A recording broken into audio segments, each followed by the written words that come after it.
Hello everyone. तो क्या हाल चाल है आप सभी के। आई होप आप सभी अपनी तैयारी को लगातार इम्प्रूव कर रहे होंगे। तो दोस्तों आज की जो वीडियो है इसमें आपके लिए वैकेंसीज़ लेके आया हूँ, जो कि वैकेंसी निकली हुई हैं एनएचएम के थ्रू। सीएचओ की वैकेंसी है, 1050 पोस्ट हैं।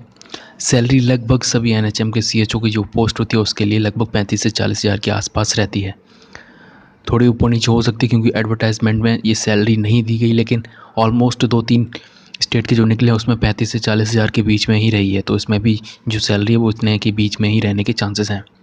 लास्ट डेट बहुत जल्दी है, तो आप जल्दी से जल्दी अप्लाई कर लीजिएगा। वीडियो को पूरा देख लीजिएगा, पूरा आपको डिटेल में बताऊंगा कैसे आपको अप्लाई करना है और क्या क्या इसके लिए डॉक्यूमेंट चाहिए।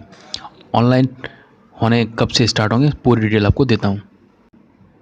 तो दोस्तों जैसा कि आप स्क्रीन पे देख सकते हो, ये वैकेंसीज जो निकली हुई हैं वो स्टेट हेल्थ सोसाइटी बिहार के अंडर में निकली हुई हैं। एडवर्टाइजमेंट नंबर 5/2020 है। ये जो एप्लीकेशन फॉर्म फिल कराए जा रहे हैं वो 6 महीने के सर्टिफिकेट कोर्स जो कि कम्युनिटी हेल्थ ऑफिसर के लिए होता है, जिसमें क्वालिफिकेशन जीएनएम बीएससी नर्सिंग मांगी गई है। एनएचएम के अंडर ये वैकेंसीज निकलती हैं। सैलरी की बात करें तो आपको 25,000 रुपये जो आपकी प्राइमरी सैलरी होती है वो मिलते हैं, साथ में आपको 15,000 रुपये तक का सब्जेक्टिव एज और इंसेंटिव जो दिए जाते हैं वो दिए जाएंगे। तो ऐसे लगभग आपकी सैलरी जो है वो 40,000 के आसपास रहने वाली है। ये जो सारे कोर्सेज होते हैं वो इग्नू के अंडर में कंडक्ट कराए जाते हैं, तो इग्नू के थ्रू ये सारी वैकेंसीज फिल कराई जाती हैं। अब आपको जो वैकेंसी हैं टोटल 1050, उसके बारे में थोड़ी जानकारी दे देता हूँ।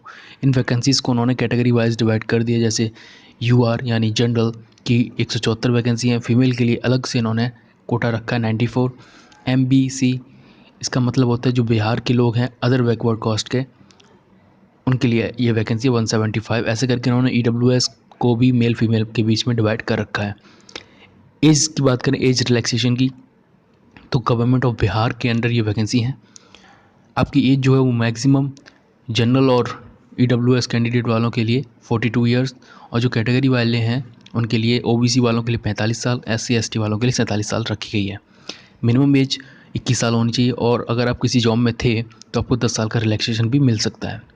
एलिजिबिलिटी क्वालिफिकेशन की बात करें तो अगर आप अभी रेगुलर वर्क कर रहे हो स्टाफ नर्स में कहीं बिहार गवर्नमेंट के अंदर, आपने जीएनएम बीएससी नर्सिंग कर रखा है और आप अभी कंटिन्यूस जॉब कर रहे हो तो आप इसके लिए एलिजिबल हो।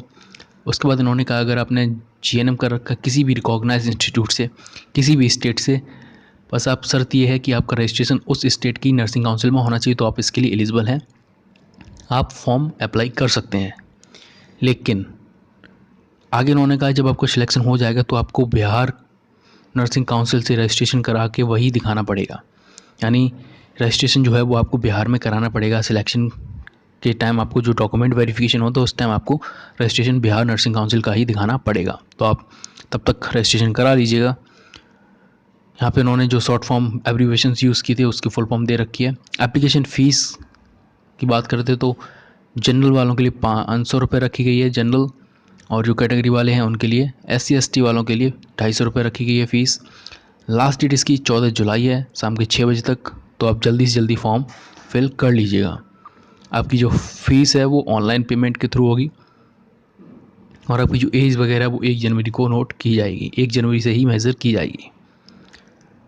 बाकी अगर आप डिटेल जानना चाहते हैं तो स्टेट हेल्थ सोसाइटी बिहार.org पे जाके पूरी जो नोटिफिकेशन मैंने आपको दिखाया वो आप खुद डाउनलोड करके देख सकते हैं। बाकी कोई प्रॉब्लम हो तो कमेंट बॉक्स खुला है, आप बेझिझक अपना क्वेश्चन पूछ सकते हैं। मिलते हैं आपसे नेक्स्ट वीडियो में। जय हिंद, जय भारत।